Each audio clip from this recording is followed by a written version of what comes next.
Son's command. With glowing hearts we see thee rise, the true North, strong and free. From far and wide, O Canada, we stand on guard for thee. God keep our land, glorious and free. O Canada, we stand on guard for thee. O Canada, we stand on guard for thee. I'm so glad you know what's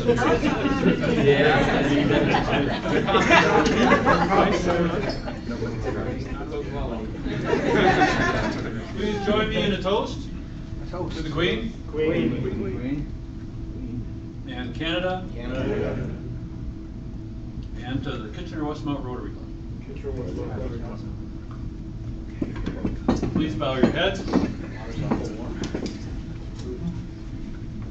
Let us pray together, each one of us, according to our individual beliefs. Let us offer thanks for our food and the blessings of fellowship around us. Let us be a source of hope for those in need and contentment for those who are lonely. Let us give gratitude for our opportunity to serve Rotary. Let the feelings of love, kindness, and a well-directed yet gentle spirit always be reflected in our actions. Amen. Amen. If you are a Rotarian and you have a guest today, please introduce him or her. I have a guest. My guest is for clarification, I brought Brent out. No, I am not Brent's dad. Brent happens to be my boss. He owns Brentwood, Brent Ferguson. Welcome, Brent. Thank you. And Sergeant at Arms, do we have any other guests? Yes, Peter, the lady that came in with you, was she your guest? I might not have got her name. No? Or is this a new member and I'm... This is, yes. I'm sorry. Yes. I apologize. I was late getting here, so we have one other guest, Frank Newman, who's our speaker, who will be more appropriately introduced later. And I think that's it. I think that covers it. Rotarians, how do we welcome our guests? And Brent, Leo's usually first to the trough anyway, so just follow Leo. And the rest of us will follow you.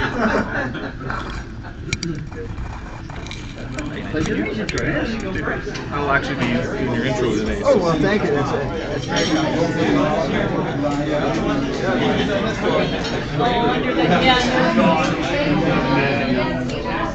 very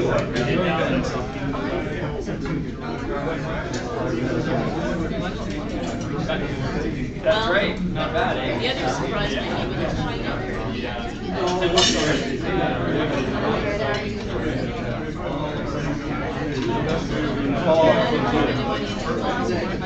Waiting for my, after next meeting, I'm going to go my buddy weekend.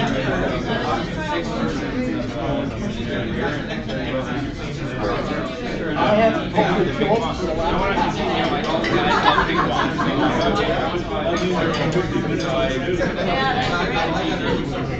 special. See, I do.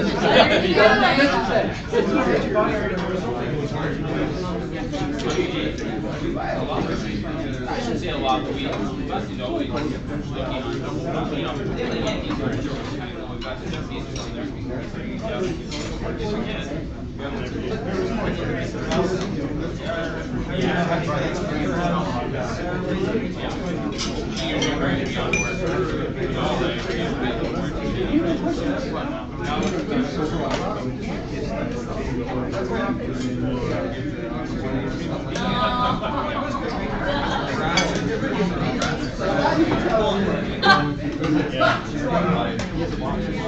This doesn't look like M&M quality.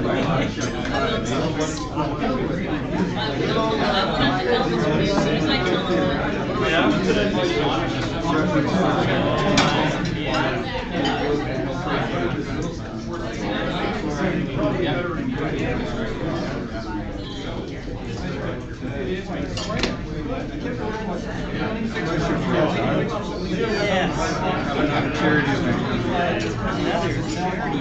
It's my KW trivia challenge. I trivia at the hotel.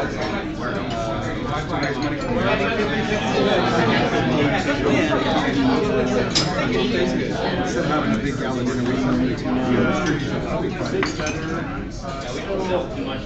you hook me up with a prize? Something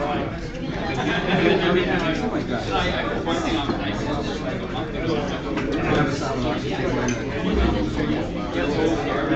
What do we do to get around the, what do they call it?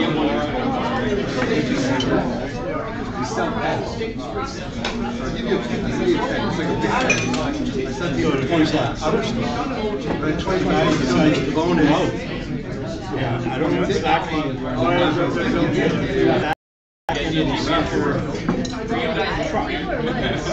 It's sucked in between the two. You got two transport trucks doing 100 plus an hour. And this guy's bouncing back and forth. We went back and forth 3 or 4 times. You're not getting Before you stopped out, no one said pizza. I had never seen anything like it. I just, You know what my wife always said, what I find. I've slowed down. For me, you get it. November 11th. You drive the Scotch, you have to be with traffic, regardless of how you pull. Yeah. Because you're not worried about the cars coming out of both sides, it's only one side. You don't have to deal with. And if you have to drive the bus, So what, everybody else? oh, yes, exactly. The problem is people don't know how to Remember, There's some time for Paul. Yeah, the bulls are behind that. Well, that's about this, I don't know what you call it. It controls the speed of the vehicle based on whatever's driving in front of me. So if I'm on the 401, I'll set it to 120. If traffic's moving at 100, then that's what I'm driving. Automatic, I don't have to brake or do anything. And it always keeps a good separation. That's how I avoided this accident. I was telling him about. I had enough space, I was slowing down long before the guy, and then shoots across the lane into the barrier in the middle of the highway. Unbelievable. Never seen anything like it.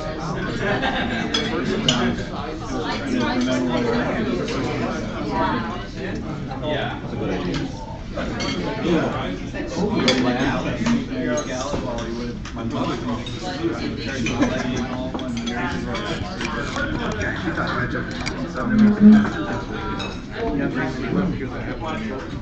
pictures from the accident yesterday on the Bridgeport Bridge? No, I heard about it. I saw your mic with, very clear. I don't remember the video. I don't think I like it. Right now. Some guy jumped in after her. Cut her off. I didn't know that was possible. Pretty good barriers, I thought.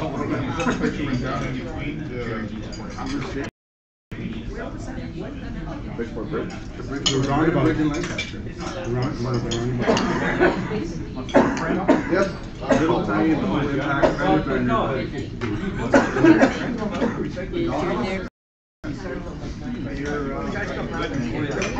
Okay.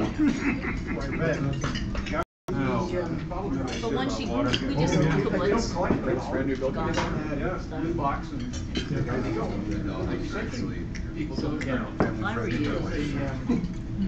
I played Purple. Yeah. Bill's on my. So Bill's family is a little bit, just 300 people. No, you did not. They were told. I may not be here. George, I crashed their wedding. On a non-board. He's forgetting. Just being here is thank you.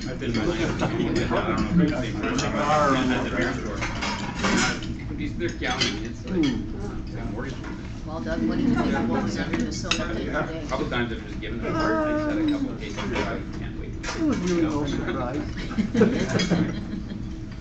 And goes down to Yale.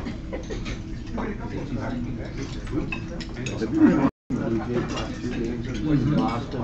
No. Oh my God. Have they been good? They won big time both Might as well do it now. Nobody I went to a pre-season big game last year. Almost 15 minutes. Yeah. Yeah. I've been following you on this. So you had Johnny Bauer? Did not wear my I might wear my Johnny Bauer shirt if I get one of the. It'd be great. Yeah, You saved that for the real. What am I that's talking pretty about? special. Like, I'm afraid to put it on. I was thinking. Yeah. Okay. I didn't see you here. He is. I got to meet Peter. I don't know if you heard that story. Crazy week. And at my retirement, one of the Boston happens to be friends with Johnny Bauer, one of the original. All put He on played for the the Leafs leaves for out. 40 Is that right? And he's now 92 years old. Affectionately say, And he lives how do you in feel about Mississauga. wage going up? It's great. You get a raise. My retirement. I make you pay per hour. It is. And then she said, I'll come and we're at the retirement party. I'll just come. And she said, great, since you're going back at her. Our chauffeurs are fall under the same category as liquor licensed So, restaurant. and she says, because you're Johnny Bauer, which she told me that, I said, that's no problem. I don't have a problem with that. But, what they did instead was they invited me over for tea. They're okay with that when they say wait In August or July, 3.5 I hours went to to their his doctor. down him and his wife. And I'm like, I'm sitting, it was just like it was probably one of the highlights of my life.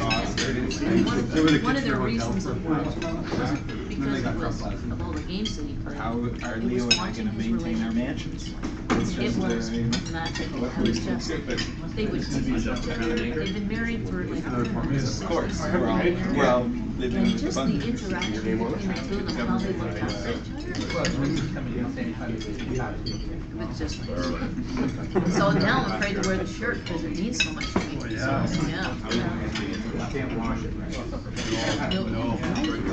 Yeah, that's it then, it's not going to be. Someone spilled beer on it, I'm like, All right. That's a big one. Oh, yeah? I love how everybody, Anyway, not a joke. No. I don't know. You know, in 1945, Stafford Smith came back after the war and found out that they were going to sell the town of St. Pat to three gentlemen in Philadelphia for $30,000. So he said, we've got to keep the team in Toronto. If I raise the money, and even a horse, Stafford Smith had a horse. Maybe I wasn't in the right spot. He won the horse race, and he collected almost the money that they wanted. And he said, could I pay the rest of it at a later date? And they said, sure. So he kept it there. So now, his battalion overseas is called the Maple Leafs. No luck with it.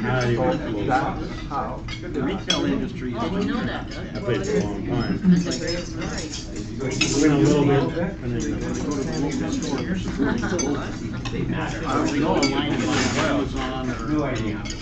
But I do have $1 million question, and here it is. What do you think will win the most playoff games? The Raptors?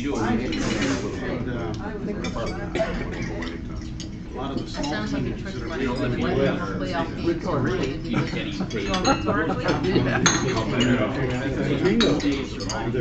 Peter, whether or not you think you're going to win this Stanley Cup depends on how big the because, really no factual basis to anybody saying yes, they should.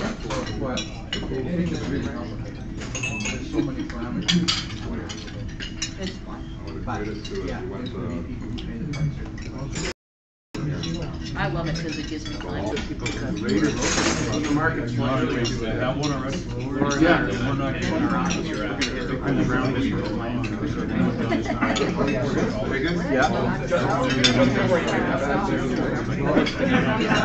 Okay, you're right. That's right. There may be an opportunity. So it's going to be an opportunity. No, I mean, the Rams and the Still gets really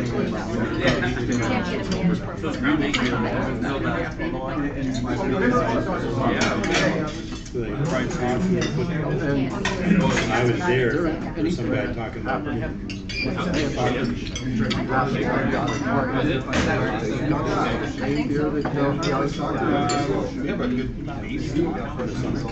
Football stadium. One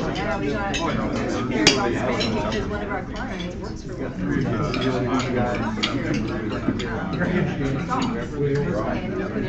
that was nice.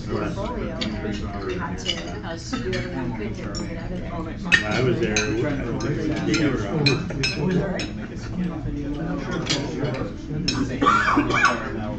Yeah, I know.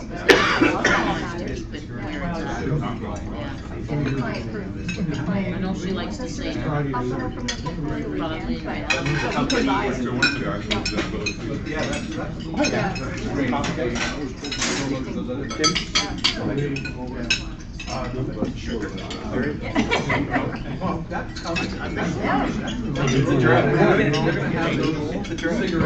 it's not in work anymore, that ended. And he went over to ethanol. I think they will So he's at ethanol beginning of December. And then my husband's Brett, I wonder if I could. So then the federal figured that he was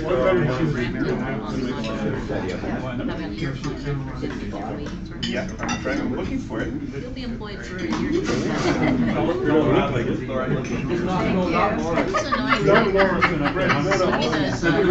manager for a lot of IT projects. He's been more in the business practice around now. The Lord told me when he came out, all the guys have putting I can't. business practices. you would like take care of me. I don't Sorry, I thought that was public.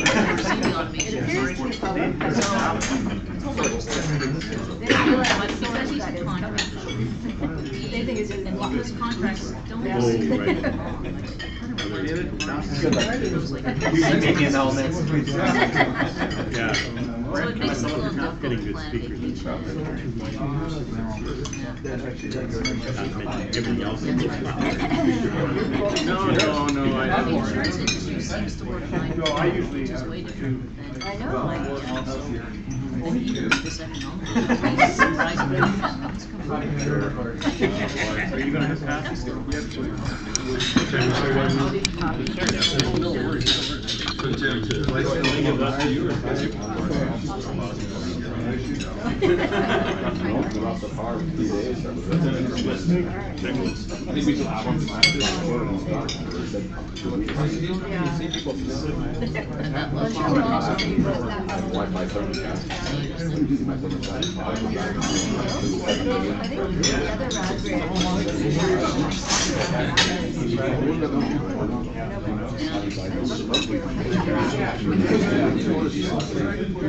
came from the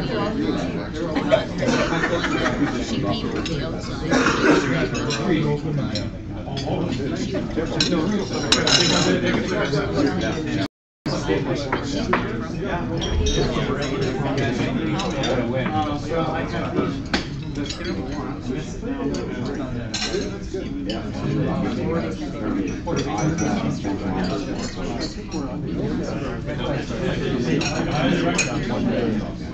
Friday night.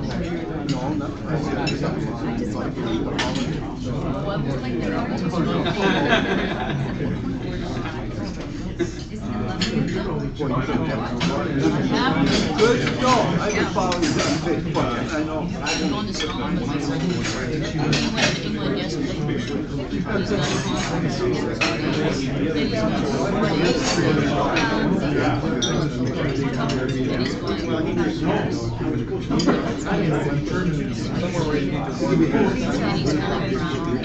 from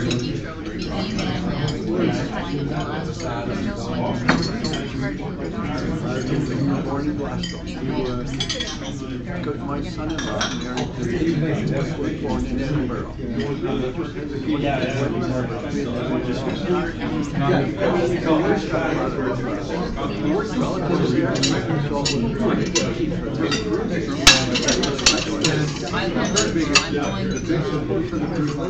I've got two sets of cousins, one on we're having dinner with one day, dinner with one. Yes, now he's gonna bash me out. What was your name? It's very English.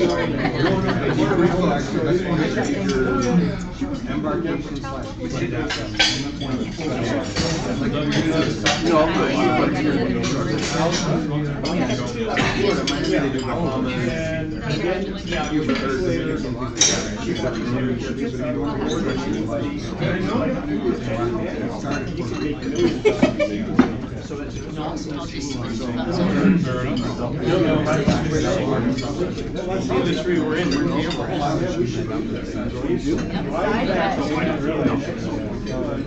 No, I don't. How are you?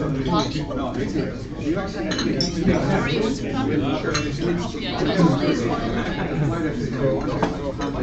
In 2 years. Just water. Oh, you want to switch? No. Give you a bit like that's your I'm working on it. I don't even think I did ticket job.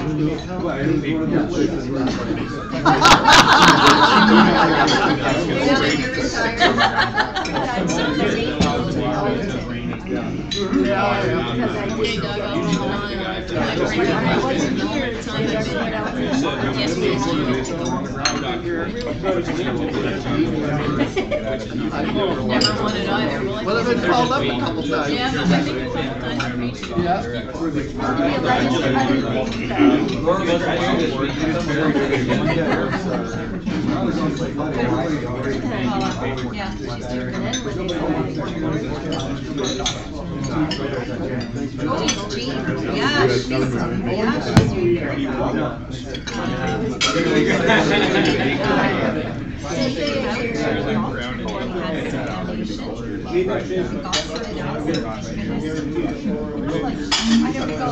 What do I do? But nobody remembers the back. It wouldn't matter which end you called that.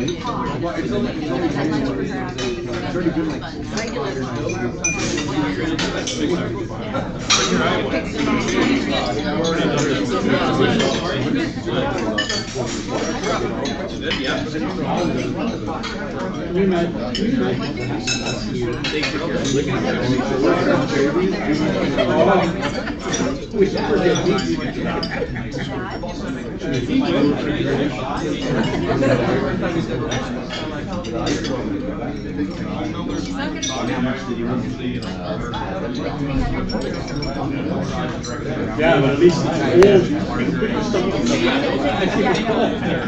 what do you do in Puerto Rico? Well, yeah, then you usually tell when they're. She came in, they did the interview, and then she was hired to coordinate the events over Dawn. Was I bringing it up? Yeah, you know. I love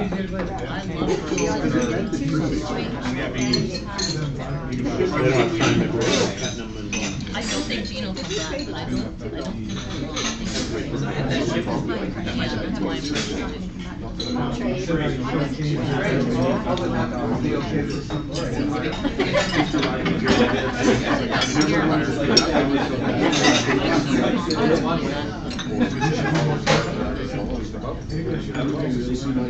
We need more. In the next two slots. Call it, step it and see if she likes it.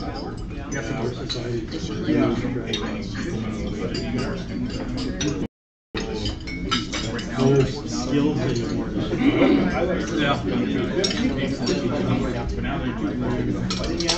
We need 60. Yeah. You go trade them up. It's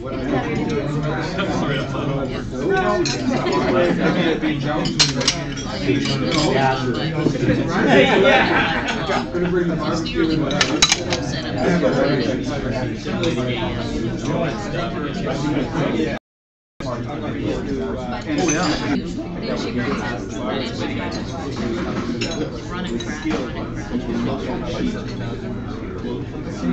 that's right. There'll be some shrinkage for jobs at that level.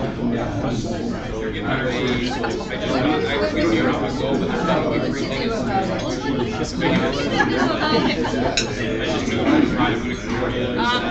job?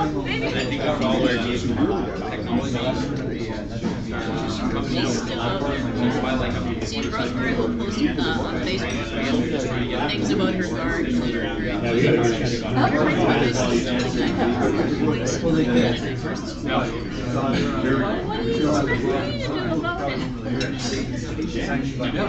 I'm no for it. A lot of the speakers that's why it works and have it all wrong. They're the ones that are going to have fewer jobs. Right out there. What deal I like.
But we will take it out. Very low. Starbucks, yeah, that's where Davey was.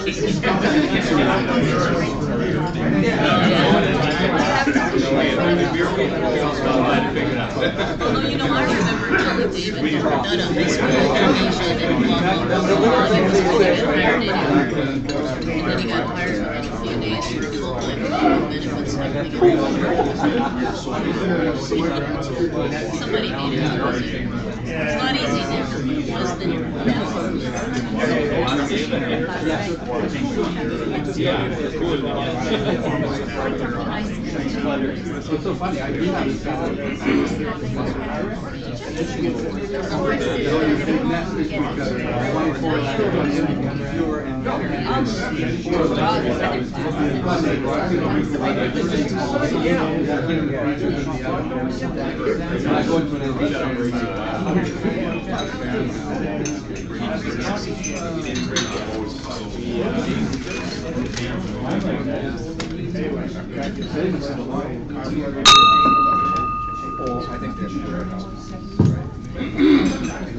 So I'd like to continue with the meeting, starting with birthdays. Karen Boyson and Andrew Williams both had a birthday on September the 26th. Judy Nairn, September the 27th. Karen and Judy are on a cruise with Neil on the West Coast, so they couldn't be here. And spouses' birthdays. Brandon, did you remember that Liz? Where did I say? Do you remember? I did, yes. Yeah. Well done. Otherwise, you wouldn't be here. We have some wedding anniversaries. The Freibergers. No, yeah. Well done. 35? And birthday. Did you have a birthday? Yeah, we talked about my birthday last week. Yeah. You don't want to be humbled again. Yeah. Somebody told my wife that because she works with me, it's like 70 years. Of torture, I'm sure. And somebody else told her that she's actually working on her second sentence. Yeah. She'd be out on good behavior. Yeah, I know. My heart bleeds for Karen. Mark and Maria. What's the date? I didn't put the date down. The 29th. 29, 28 years, does that sound right? And of course, Bill and Edie Stevens, 50 years.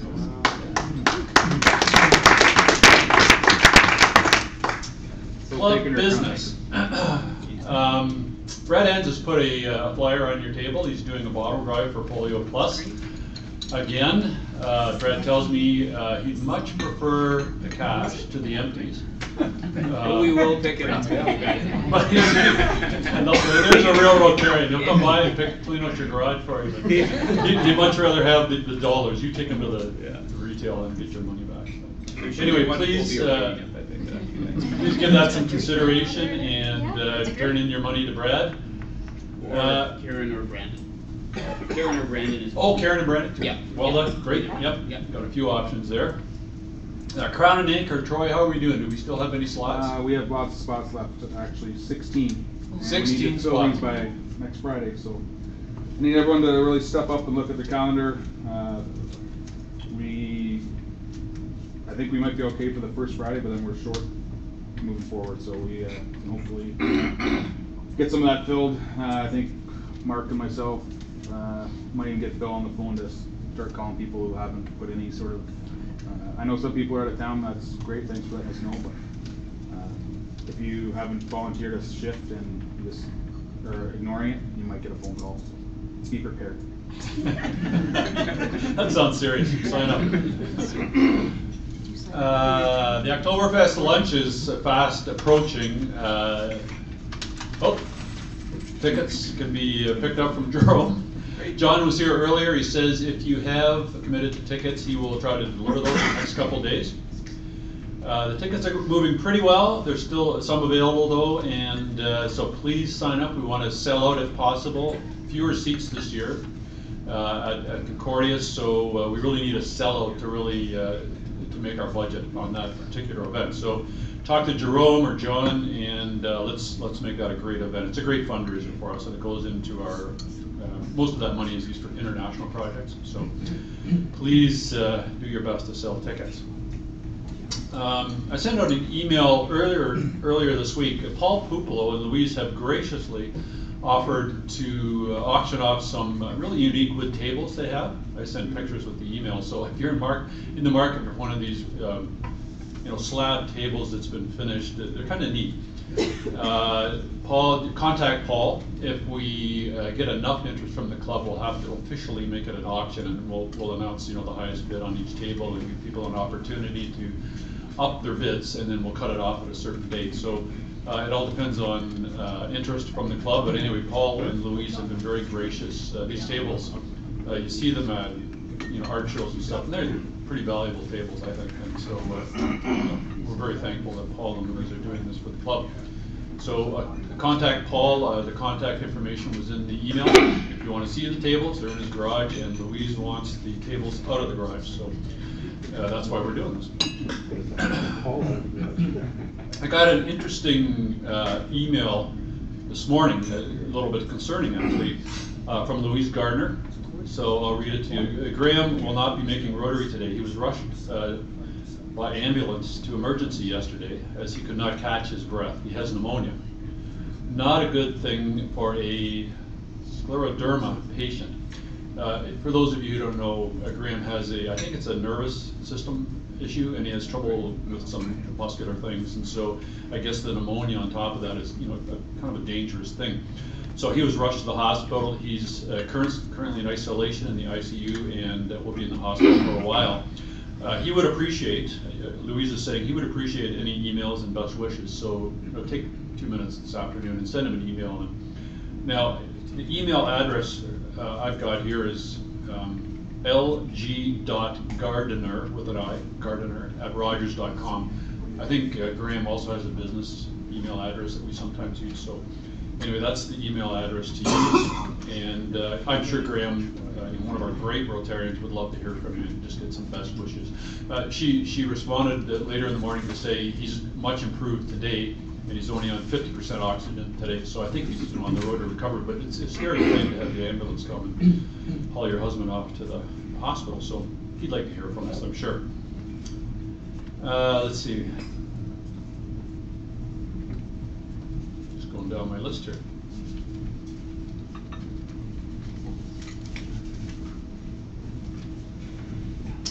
I think that covers the news for today.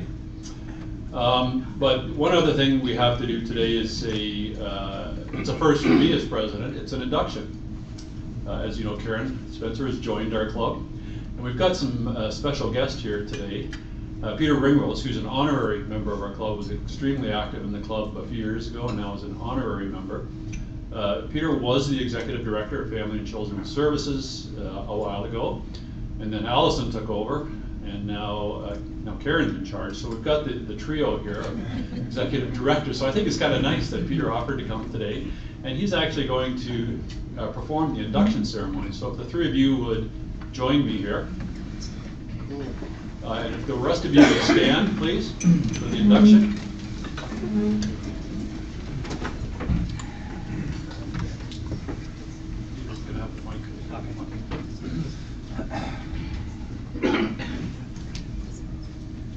So if you really have a beef with Family and Children's Services, this is the time to knock out the management.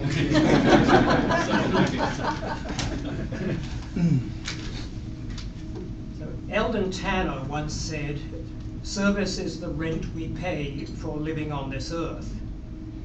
Karen Spencer, it's my honor and privilege to induct you as a member of the Rotary Club of Kitchener-Westmount, because your sponsor, Alison Scott, and the rest of the club feel that you possess the qualities of head and heart that all Rotarians profess to share. Namely, a desire to embrace Rotary and its programs and spread this knowledge to all you meet, and to freely offer your personal and professional skills and abilities to help others. Our motto is service above self, and the myriad programs of Rotary enable all aspects of this worthy ideal. I encourage you to educate yourself in these programs, thereby making you a better Rotarian, and to find that within Rotary which will inspire and motivate you. The privileges of Rotary are many: friendship, knowledge, ready acceptance, local and international connections, self-development, just to name a few.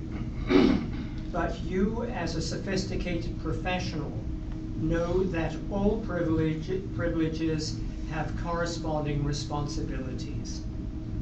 In Rotary, these are regular attendance, paying your dues, making up attendance at other clubs, attending other Rotary functions such as the district conference, assembly, and even the international convention if you can, and to volunteer your help and to serve when called upon by your club. You are to ever exemplify Rotary ideals within your professional dealings, and conversely to represent your vocation through your classification, family services, within our club and Rotary in general. You see, as Rotarians, we do not see these responsibilities as burdens, but rather as opportunities for service, since Rotary is not simply a club membership, but rather a lifestyle and a set of values. President Ed or Allison is going to place the emblem, the Rotary wheel, on you in the form of a pin. Your commitment and this pin, which is instantly recognizable worldwide, gives you membership not only in this club, but access to over 32,000 clubs in 171 countries, and a fellowship with over 1.5 million members who, like you, believe that true happiness does indeed come from helping others. When asked what does the Rotary symbol mean, the answer could not have been put better than in the words of past Rotary International President Robert Bart of Switzerland, who said, "You can rely on me, I'm dependable, I'm available, I give more than I take, and I add value." At this moment, Karen, you are the newest Rotarian in the world, and on behalf of our club, I welcome you to the wonderful world of Rotary.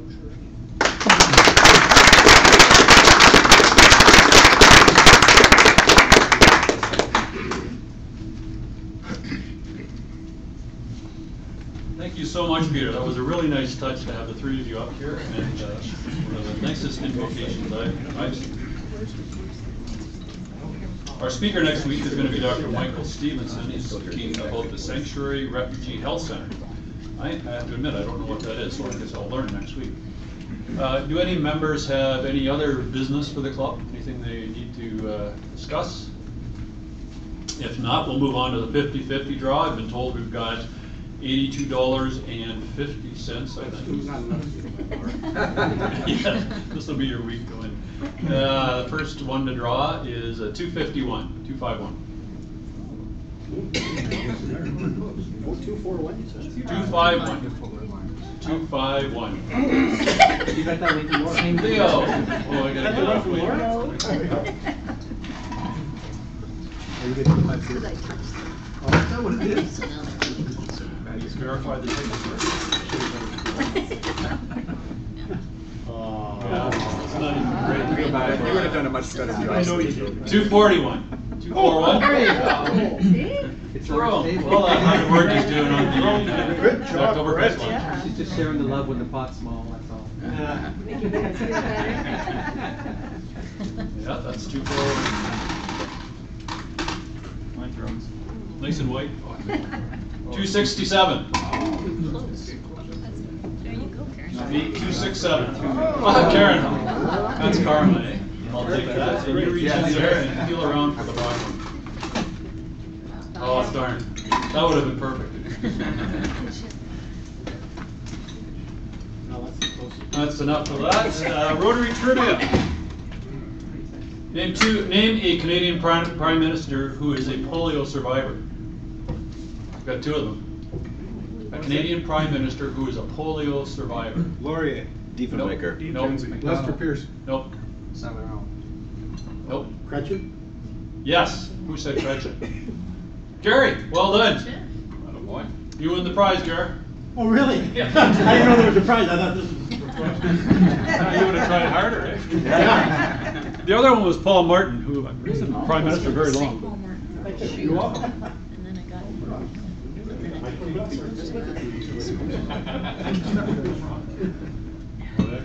this is his baby. For you new members, Gary Hour is another honorary member of the club who shows up periodically and helps us out with various things. And he was a past president and a very active member a while ago. So we're glad to see Gary here, and you're always welcome to join us. Something else I was going to mention as part of the trivia. So we all get the Rotary magazine, and this month there's the Canadian version of it. And I noticed a fairly glaring typo in the Canadian version of the magazine. There's an article about the Rotary International Convention, and Canada's Minister of International Development, Marie-Claude Bibeau, made an announcement at the convention about supporting Polio Plus, and in the article it said, you know, Canada contributes $100,000 to Polio Plus, and they had pledged $100 million, not $100,000, so they were missing 3 zeros. So anyway, I noticed that that was kind of interesting. I'm sure other people would have noticed that who were at the convention. They just figured it was Canadian dollars. Yeah. It goes the other way. An interesting point, though, in 2013, the Canadian government also pledged $250 million, which they paid over 2 years. So we pledged $350 million to the Polio Plus campaign in the last number of years. So just some interesting information for you about the campaign. And at this point, I'm going to call on Troy Stubing to introduce our speaker.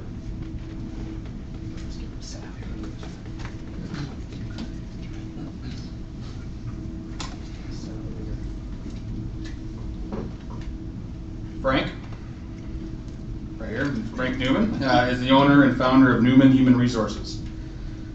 Newman Human Resources supports a broad range of businesses in manufacturing, agricultural, non-profits, IT services, trucking, airlines, golf industry, and a brewery, close to my heart. Based in Breslau, Ontario, he provides services to businesses in southwestern Ontario with a focus on the Kitchener-Waterloo, Guelph, and Cambridge areas. His knowledge has built his reputation as a trusted problem solver, can diagnose and lead businesses through complex initiatives during challenging business cycles, including mergers and acquisitions, startups, downsizing, organizational restructuring, and business transformations. One of the greatest achievements of his career was working with the federal government to create the compassionate care leave provisions under employment insurance. This allows employees to have a paid leave to care for family members who are facing terminal illnesses. This program has benefited thousands of Canadians as they care for their loved ones in their final days. He is a member of the Chambers of Commerce for Kitchener-Waterloo, Cambridge, and Guelph, and is a subject matter expert on HR with Innovation Guelph. He is also a volunteer mentor with the Waterloo Small Business Center. Members, Frank Newman. Thank you very much. It's very kind of you to applaud before I've spoken, because that says you really must trust what I'm going to be doing. So thank you very much for that. I am absolutely delighted to be here. A little bit about myself and Rotary. I'm not a member at the moment, but my uncle in Singapore was a member of the Rotary for like 65 years there. And he traveled around the world, and he would always go to different Rotary clubs wherever he was. And they used to have a prize, I guess, if somebody came from the furthest distance. And of course, Singapore is pretty far from most places, so he always wound up with the prizes. So I think he really just went for the prizes. But, you know, he thought it was a great organization. So I'm going to talk about the Fair Workplaces, Better Jobs Act. And it's probably the most significant change to labor legislation we've seen probably in 30 years.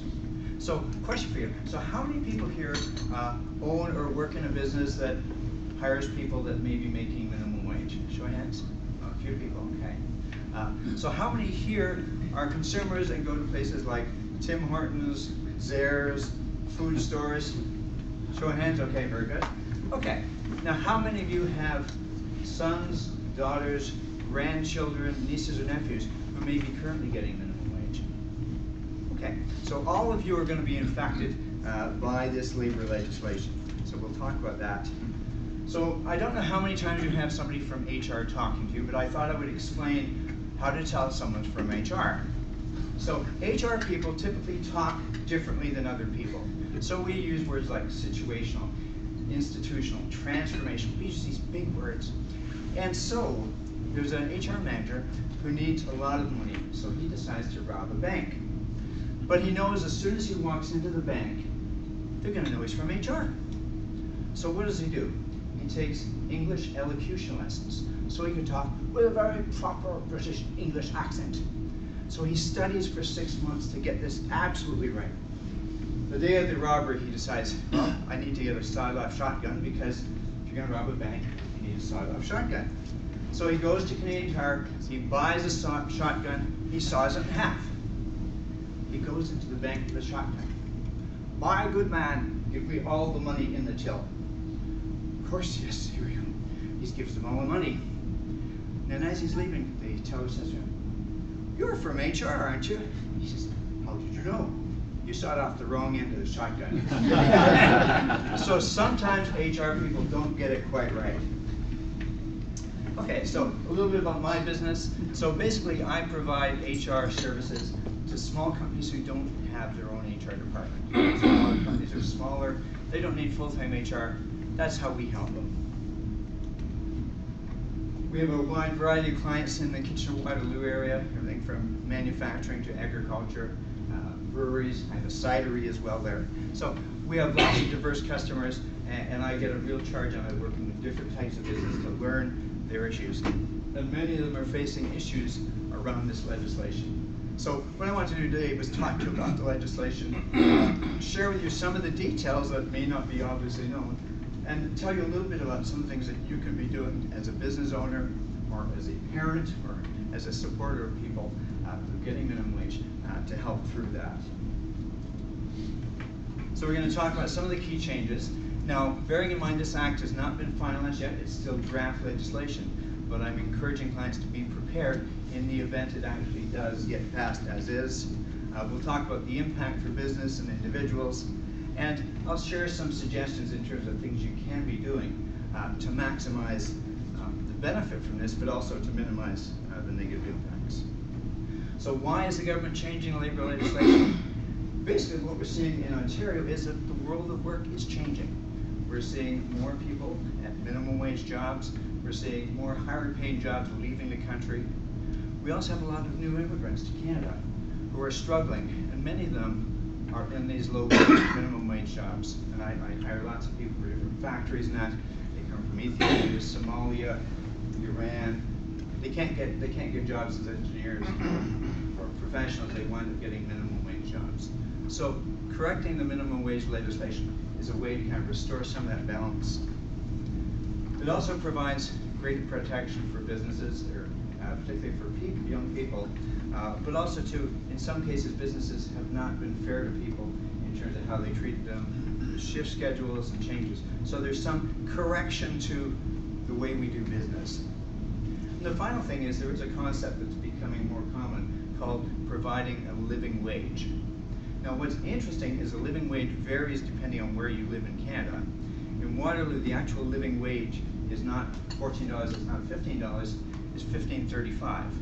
Whereas the living wage in Toronto is actually $18.50. So the legislation is a way to kind of move people towards that, but we're not actually going to achieve that. And many organizations are now adopting a policy of creating a living wage as a practice. So there's a number of reasons why the government has changed this legislation. So who will be impacted? You've already shown me by a show of hands, so it's employees, it's businesses, it's consumers. We will all see some impact at some point. So the question is, how can we get the most benefit from this? So the minimum wage changes. Now, so again, these are 18 plus in terms of years. So it's currently $11.60, going up on January to $14, and then January 1, 2019 is $15. So I just did a calculation there. So on January 1, if somebody is working 20 hours a week, working 50 hours a year, that's going to be an increase of $2,400 that the employer is going to be paying. If we look, and so if you have somebody working full time at that, it's going to be double that, $4,800. So that's almost $5,000 if you have somebody currently making minimum wage. And then if we add on another year, that's probably closer to $6,000, $7,000. So again, that's a huge, yes? Does that figure there, does that also include the CPP contribution and the EI contribution? You're very clever. You're very clever. Yeah, no, it does not. So exactly, that's one of the other points that people don't realize, because if you have those, you're going to pay those. Plus then if you provide any form of employee benefits, that's going to escalate as well. So there are a lot of hidden costs in this. Thank you, you get 10 points for that, by the way. But so you see, it's a lot for businesses to try and absorb this. But there are other changes that you should know, because they don't get a lot of publicity. So they also mandate for permanent staff 3 weeks vacation after 5 years. Currently, there's no restriction. It's just two weeks after 5 years. So again, that's another change. So if you have people in that in any category, it's not just minimum wage, you're going to be you may be providing them more vacation pay. The other thing that's come up too is equal pay. Yes. Is that applies to all employees? That's all even employees. If they're yes. Over that. That's right. Even if they're making $100,000 a year, you got to give them an extra week's vacation. So, and that's part of trying to equalize and make things a little bit fairer for people. But certainly that will apply to all. The other thing that's important is the concept of equal pay for equal work. So currently, if you have somebody, one of your production workers making $20 an hour, and you bring in a contractor or temporary help to work with them, if they're working under the same conditions, the same tools, the same hours of work, you're going to have to pay them $20 even though they're coming from an agency. So that will increase your fees for using agency staff. Plus, in addition to that, you'll be paying your agency fees on top of that. So that's the equal. So again, I'm encouraging employers to think about how they use temporary help, because you're going to see an immediate escalation in that, whereas you may have had a benefit or a discount in the past. The other thing to notice is the paid emergency leave. This currently only applies to companies with 50 or more employees. So now, under the proposed legislation, if you have a company with 3 employees, or even 2, you will have to provide paid emergency leave. So that means it's 10 days a year, but the first 2 days are paid. So you will expect to pay, if you're a small employer, you'll expect to pay at least a minimum of 2 days unpaid leave if people are taking that leave. Whereas now, of course, that doesn't apply to small businesses under 50 people. So there's a little additional cost there to be aware of. So they've also talked about making things a little fairer in terms of the ways of working. So if you have somebody working on a 3-month assignment, say contract, you have to give them 1 week's pay when you terminate that, if you terminate that assignment before the end of the 3-month period. So there's some extra notice provisions there. So again, if you're having people on contract staff, you want to make sure you know very clearly how long they're going to be with you. As well, there's a provision now that if you cancel a shift for a group of employees with less than 48 hours notice, you're going to have to provide them 3 hours pay. Yes, sir? What are they going to do in the construction industry? That's a good question, yes. The weatherman can't tell you 48 hours in advance what's... That's right. So that's one. So we don't know the regulation yet from this, but certainly that's a concern, right? I mean, you can't predict the weather. Well, you may be able to, but it's pretty hard to do that. So that's going to be something we're going to have to look to the regulations to see how they interpret that and whether they make an exception for the construction industry or any other industry that's directly weather related or emergencies. The other piece too that comes in is that employees can refuse to work a shift if they're given less than 4 days notice. So that's, so that means that you're going to have to be really planning things well to give advance notice. And then finally, if you have somebody on call and they have to be required to come into work or respond to an urgent message, you will, regardless of whether they're called in or not, you owe them a minimum 3 hours payment. Again, these are some of the subtle changes we're seeing. There's also changes to the Labor Relations Act. And these are probably, these won't come in for another 6 months after the first statute is passed. But what it will do is it will allow easier certification for temp help agencies, building services, and community services contracts. And what this could mean is that, for example, if you have a contract to clean the floors here, you fire, and that's unionized, you let go of that contract and you bring in another company, which is non-unionized, the same labor provision will apply that was in place for the first company. So again, be very careful if you're changing contractors in that area. The other thing to bear in mind that if you're not unionized now, it is easier for unions to organize. And so if they get a minimum of 20% signing membership cards, they can then access your staff lists to get access to more employees. And so what we're encouraging employers to do is not collect personal emails from staff, because that will be one way that the unions will be reaching out to people through emails. The other thing that's changing as well is in the past, to have the union certified, you have to have people walk into a hotel in a physical meeting place to sign the cards and be there physically present. Legislation so the unions can conduct votes by email and by phone. So again, just making it that easier using technology. So those are some changes you may or may not be aware of in the Act. So the impacts for business, we talked about increased salary costs. My kind gentleman in the back talked about increased benefit costs, CP, EI, if you have benefit plans, if you have life insurance you provide to employees, that will also increase in costs. There's also challenges to the internal compensation within your staff. So currently, if you have a supervisor making, say, $15 an hour, his staff are now going to be making $14. You're going to need to provide him a boost in pay to keep a differential. And again, that may go right through your organization. So you'll have to find a way to manage that ahead of time so you don't have 20% escalation for your whole payroll costs. And those are difficult discussions to have. I know a lot of my clients now are facing questions from employees saying, well, if the minimum is going up, does my salary go up 20% as well? And most companies are not in a position to do that. We talked about increased use for agency staff. You also have to think about vacation planning, because if you're going to have 3 weeks vacation after 5 years, that may be an extra week's vacation that you have to plan into your business. So you'll need to think about that. And also shift planning as well. So making sure you're providing appropriate notice on shift changes as well. So there's a lot of impact. Are there any other impacts people are seeing or hearing as you consider this at this point? Yes? this doesn't sound good for employers. So, do you think there's going to be a tendency for employers to ask people who would be employees to incorporate? That's how they get around it now. A lot of the issues with That's right. employment law.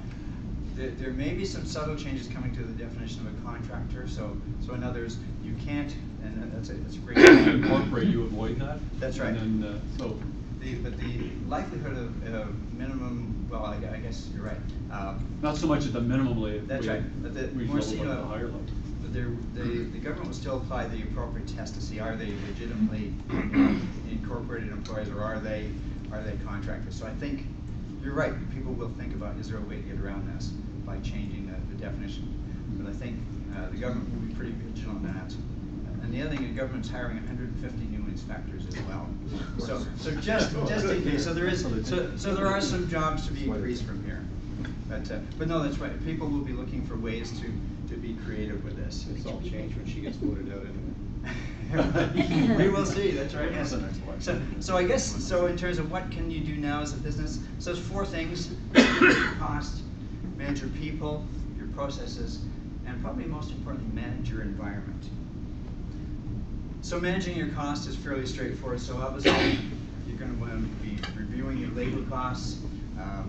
You're going to be probably looking at your use of labor. Certainly, the large grocery stores, grocery chains have already talked about the fact they're going to increase automation. So they will reduce the number of these jobs. They will put more automated processing in there. And I think some business will be able to do that. But not everyone can do that. They've estimated there's going to be somewhere between 50 to 70,000 layoffs or terminations of jobs that are currently at the minimum wage level. As employers try to rationalize what's happening, as they understand the changes, as they're trying to minimize their costs. The other thing is, as I say, you may have to look at your shift schedules. Are there ways to notify people of your shift schedules in advance?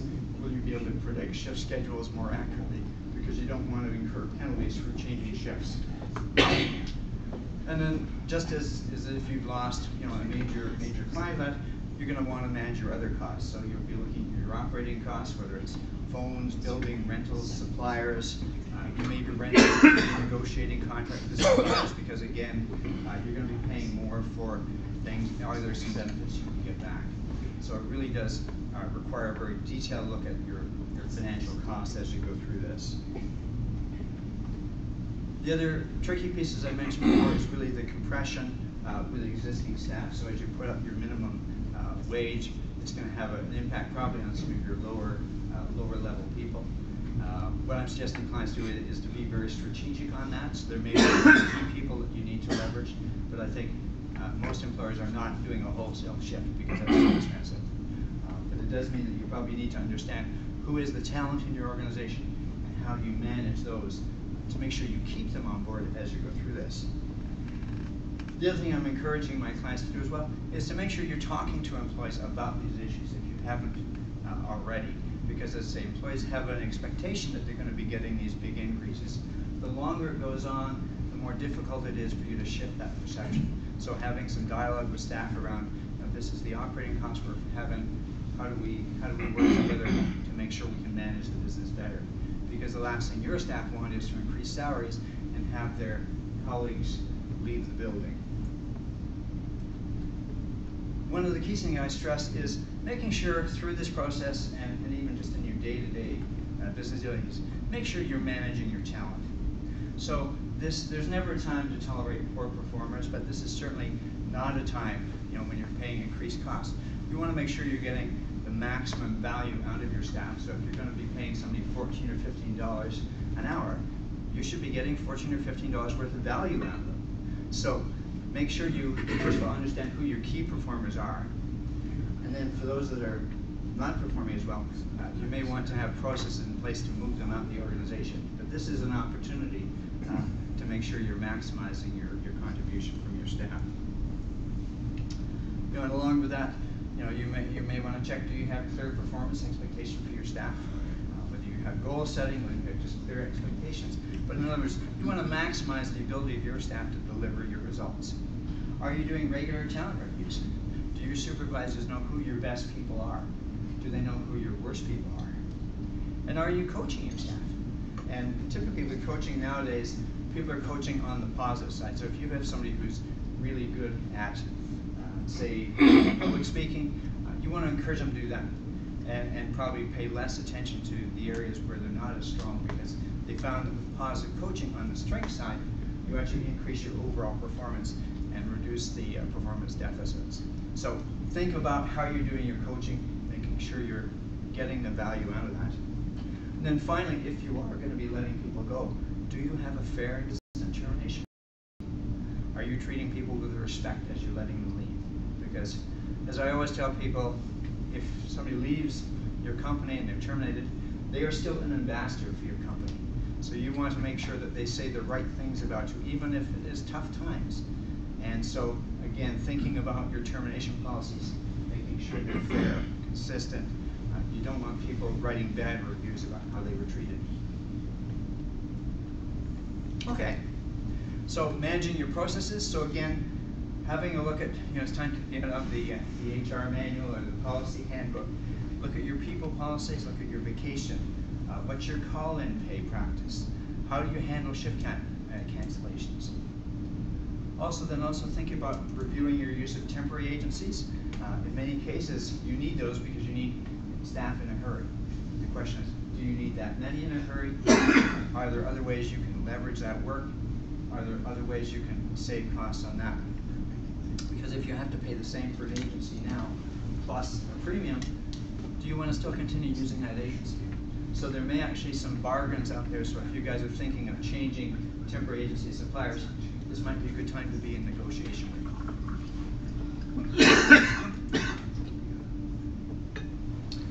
Okay, now thinking about the potential disruption. If you're, how many groups here are unionized at the moment?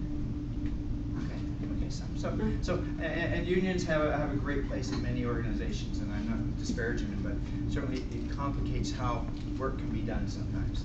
So one of the things that's very important for staff to keep them engaged during this time of change is making sure that staff know your expectations. So what are your performance expectations? And the most important thing for morale in an organization is making sure that your frontline supervisors are well trained, they're fair and consistent. There's too many organizations where the supervisors haven't been coached, haven't been encouraged to take in that leadership role, and it's not only reduced the productivity of the organization, but also possibly led them open for bringing in a third party to represent the employees. So you certainly want to make sure your supervisors are actively engaged as you go through this process. And I guess as managers and leaders of organizations, it's important to be visible as a leader, particularly when there's people talking in the lunchroom about the Minimum Wage Act and how the money we're going to get. So again, make sure you're visible and talking to employees about how you're going to handle this. So what can you do now? Well, I'm encouraging people to get ahead of the legislation, understand what's in there, review your policies, understand your compensation, look at your budgets for next year. How will you absorb this change? It's not easy. And then developing an action plan. So whether it's getting your key managers together to discuss this, even an employee group to say, by the way, this is what we're facing. How do we handle that? It can be an opportunity for people. And as much as possible, communicate your plan in advance so employees can anticipate the fact that they won't be getting an increase, or they will, but make sure you bring them on board. And if you can get ahead of the legislation, that's really good, because you don't want to be sitting there in January and suddenly saying, oh, by the way, we're going to have to give people increases. You don't want to be there. You want to get some positive value out of this as you move ahead. So, turning the tables a bit. So, what if you or your loved ones are getting minimum wage now? So, as I've been talking to people, I'm saying, well, basically, they can be an endangered species. Because, again, if we have 150 people getting minimum wage in an organization, employers are going to be wanting to pick the very best. You're going to want to pick the stars to stay with your organization.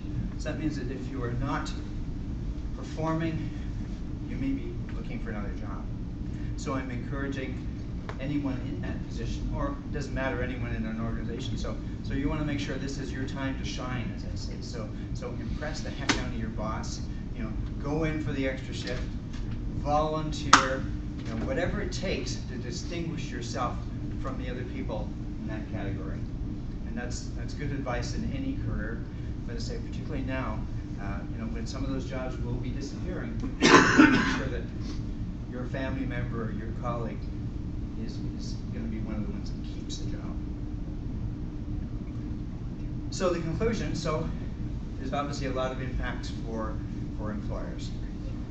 However, the changes on the whole will impact most employees. So as I say, there may be 50 to 70,000 jobs lost in Ontario from this. Most of them will be lower wage earners, and also 63% will be women as well. So again, there is definitely a negative impact. But for many employees, getting a boost from $11 to $14 is going to be seen as very positive. So there will be changes to ways of working. We'll see that with some of the shift schedules, the vacation, some of the leave provisions. So there is actually an enhancement to the overall work environment in Ontario, so that's very positive. But I think overall, successful companies are going to be those who get ahead of this information, manage the expectation of their employees, and ensure they continue to treat employees with respect. And that's probably the best thing you can be doing at this point in time, because it is an uncertain time. You want to prove as leaders that you're going to take the lead, you're going to manage this, and you're going to make sure your companies and your businesses are staying in business. So, what are we doing for time? Just about out of time. Time for a couple questions, or? Yeah, we do have some time for some questions. Anyone? Does this affect anyone that's on commission, a commission salesperson?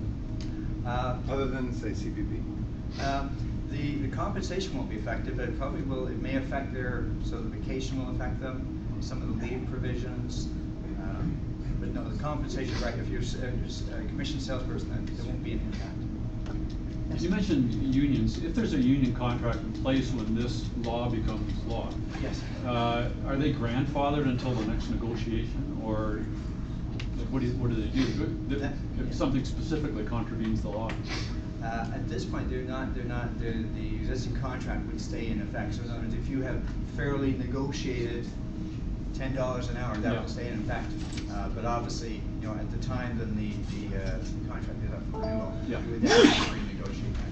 So this is not meant to supersede elements already in the union contract. Mm-hmm. Yes. This scheduled shift, the cancellation to a scheduled shift. Is there any material on that? What is a scheduled shift? I could maybe try and find. I haven't seen the regulation yet, because they probably won't write the regulations until they pass the act. But yeah, there may be some stuff we can find out for you. Even the 4-day notice. Take a landscaping company that plows snow, for example, that they can't schedule 4 days in advance because there is no snow. That's right. Yes. Or a chauffeur service company that doesn't know. It doesn't. The cost trickles down to the customer. Yes. To change the way we collect money, which ultimately doesn't help across the board. That's right. All businesses will have to make up that if they want to keep their margins the same. Yeah, and that's part of the challenge. But you're right. You're right. The devil will be in the detail, and hopefully there will be some exceptions for some industries, but we don't know at this point. Yes.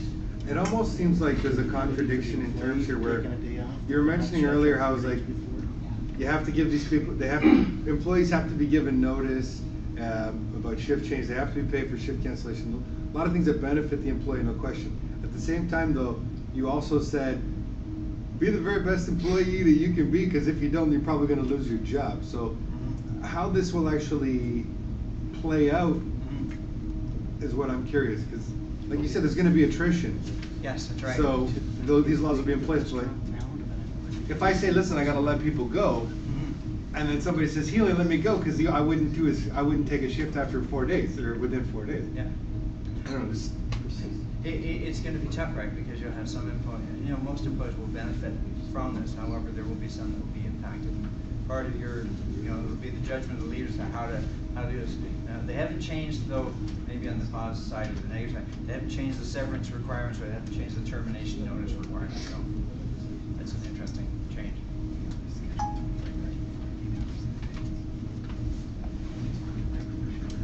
Thank you, Frank. Frank. It's my privilege today to thank you for your talk. Most of us, employee cost is the biggest cost of our organization, so this is obviously going to have impact on many of our businesses, and I think we've learned a lot more about what's behind this living wage other than the direct salary costs. So it's good information for us all to have. Thank you. Thank you. What our tradition of our club is, instead of giving you a copy of the pen, we'd like to restore the gift of eyesight to an individual in foreign country. This individual, his name is Vincent in Kenya, 60-year-old male, and we've restored his eyesight on your behalf. Wonderful. Thank you very much. Well, thank you. That's very good.